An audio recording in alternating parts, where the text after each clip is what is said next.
When the storms of life come, do we pull together as one, or do we start rocking the boat? Welcome to worship today. I'm Kip Rose and I'm one of the pastors here. Down through the centuries, the church has been portrayed as a boat on the sea of the world with a mast in the form of a cross. And as we travel along through life, we sometimes will encounter beautiful weather and smooth sailing. And then at other times, as you well know, we're going to run into dark clouds and turbulent storms. But as a church, as the body of Christ, we're all in it together. Our living, our giving, our caring, our sharing, we are all in it together. We're all in the same boat. And so today I'm going to invite you to think of the church as a ship. And you might know that the symbol of the church as a boat is a feature of many church buildings. Did you know that the area where the congregation sits in traditional churches like Asbury's, this area is called the nave? Did you know the name nave is derived from a Latin word for ship or boat, navis? And the A-frame of our church sort of looks like the hull of a ship upside down. You see, the church is like a boat and we're all in it together. The origins of the symbol, they're sometimes linked to the story of Jesus calling his disciples from their boats to be fishers of people.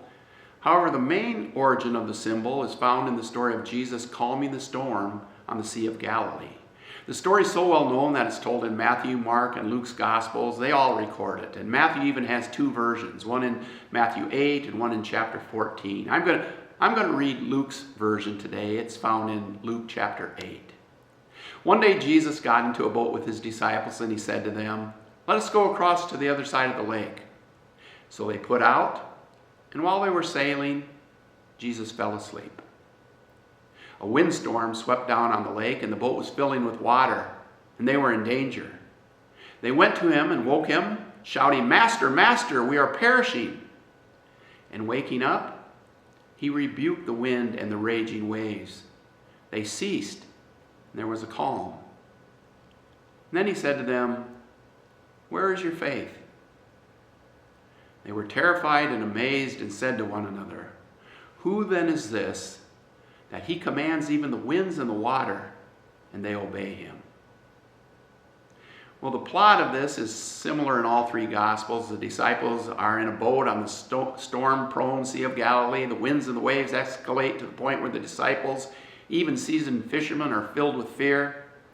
Imagine being in the boat. They're frantically bailing water. It feels like the boat and their lives are coming apart. It's not going to stay afloat. Where's Jesus? He's asleep in the boat. Now, most of you know what it is to be struggling, frantic, drowning, treading water through life. It can be very frightening, and this is what the disciples are feeling, and it's what we feel sometimes. And we might wonder, where's Jesus at? Is he asleep? Well, Jesus is in the boat with them. And so the disciples look to Jesus, and they call upon Jesus. We're not going to make it. They're afraid. And we all know what Jesus did.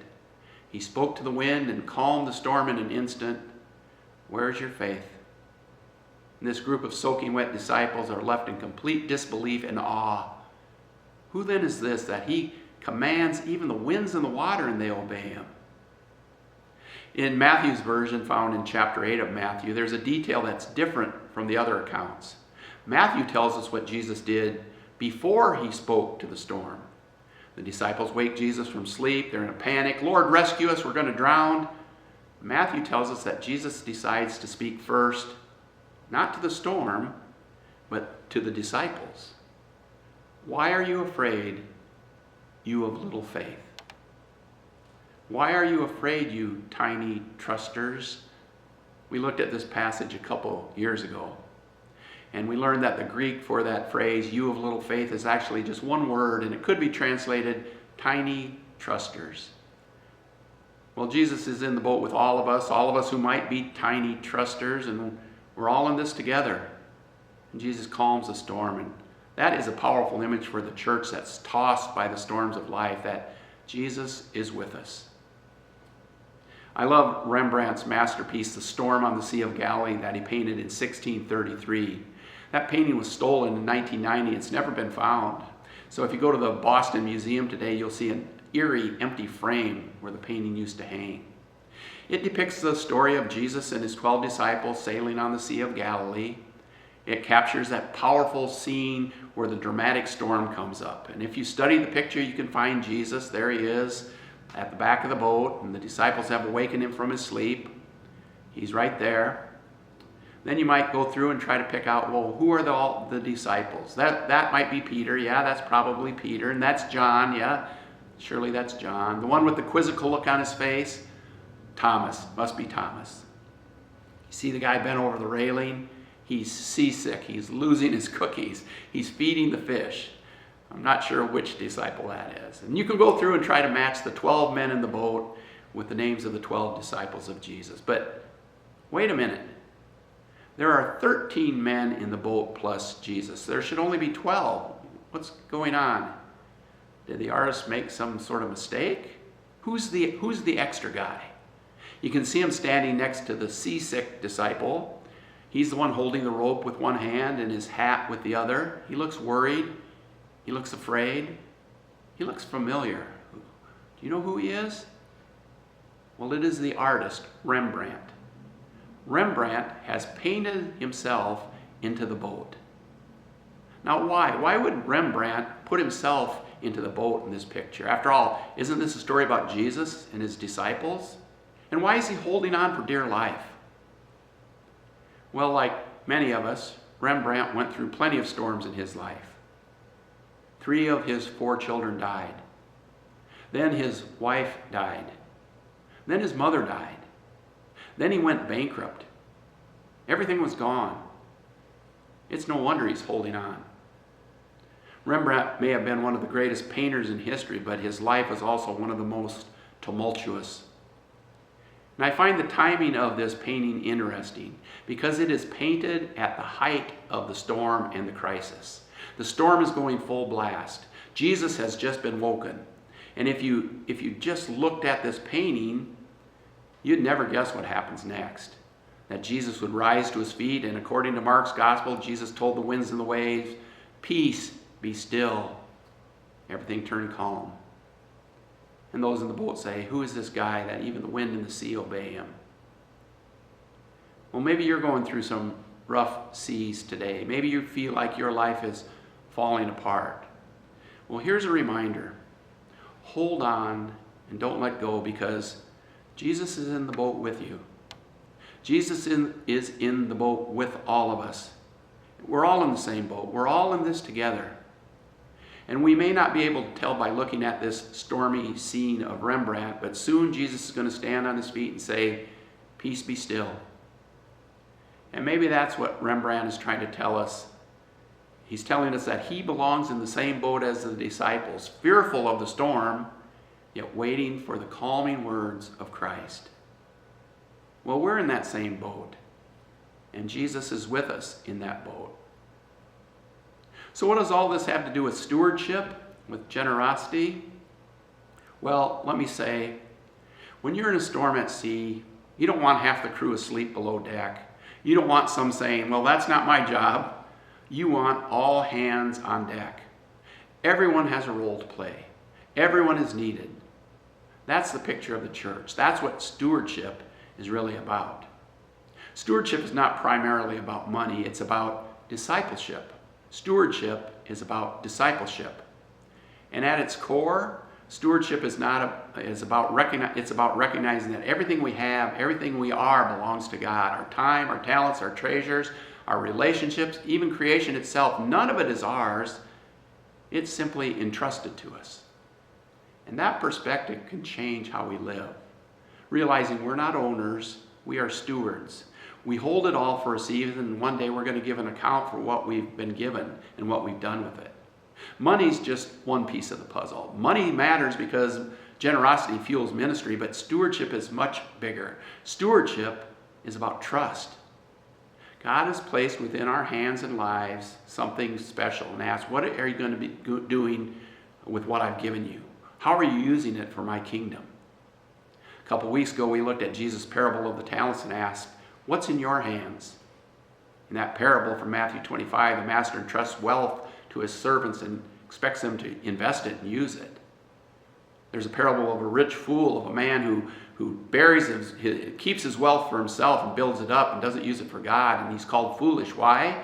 Because stewardship's not about piling up things. It's about trusting God and using what God's given us for God's kingdom. So you see, stewardship is about trust. Stewardship is about mission. When the church talks about stewardship, it's not just saying we need to keep the lights on, we need to pay all the bills. It's saying we need to keep the mission of Christ alive in the world. And stewardship is a fuel that allows us to love our neighbor, to reach the hurting, to care for the poor, to teach the next generation, to keep this ship, the church, sailing with Christ through the seas of life. That's what generosity does. It keeps the boat moving forward. We have a mission. Without it, we drift. Without it, the sails sag. But with it, we catch the wind of the Spirit, and God moves us along forward. So stewardship is about trust. Stewardship is about mission. And stewardship is about spiritual growth. You see, generosity has the power to transform us. It shapes us. Every time we give, we loosen the grip of greed and we tighten on the hold of grace. Giving breaks the power of self-centeredness, and it reorients our life toward God. It's one of the ways God grows us into the likeness of Christ, the one who gave everything for us. You see, we do not give simply because the church has a need to receive. As followers of Jesus, we need to give because giving helps us grow in faith. It's what Jesus did. And when we give, we're saying, I trust you, God. I believe your mission matters. I want to be part of something bigger than myself. I know it's more blessed to give than to receive. So next week is Generosity Sunday. And during worship next Sunday, there's going to be an opportunity to complete an estimate of giving card as an act of worship. That card is going to give you an opportunity to indicate your 2026 financial commitment to Christ Church here at Asbury. And there's going to be absolutely no pressure to complete a giving card, but we hope you will, because the totals from all those cards help our leadership team develop a faithful budget for next year. And that's going to happen next Sunday. But today, let me just say thank you for your prayerful, generous financial support for our mission and ministry, because God is doing some exciting things here at Asbury now, and your faithfulness and generosity is making a difference. And more about that next Sunday. But today, let me just remind you once again that our stewardship is about trust. And our stewardship is about mission, the mission of Christ. And our stewardship is about spiritual growth for us. And that's what it means to all be in the same boat. We ride out the storms together, and Jesus is with us. And together, we can live, we can give, we can care, we can share, because all hands are on deck.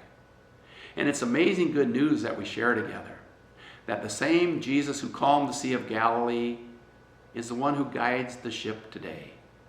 Jesus is at the helm, and because Christ is with us, we don't have to be afraid. That's what stewardship is all about. That's what generosity is about. It's not a fundraising campaign. It's not a budget drive. It's discipleship. It's mission. It's growth. It's learning to trust Jesus together in the same boat, together. And that's why today, between services, we're having a ministry fair in the fellowship hall. It's not just about tables and brochures.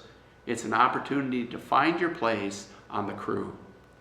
Whether it's serving as a host for online worship, greeting at the door here in person, ushering at worship, volunteering with the children or youth, serving in missions, joining a small group to grow in faith, offering hospitality, caring for the sick or homebound, or something else, it all matters. It all keeps the boat moving forward.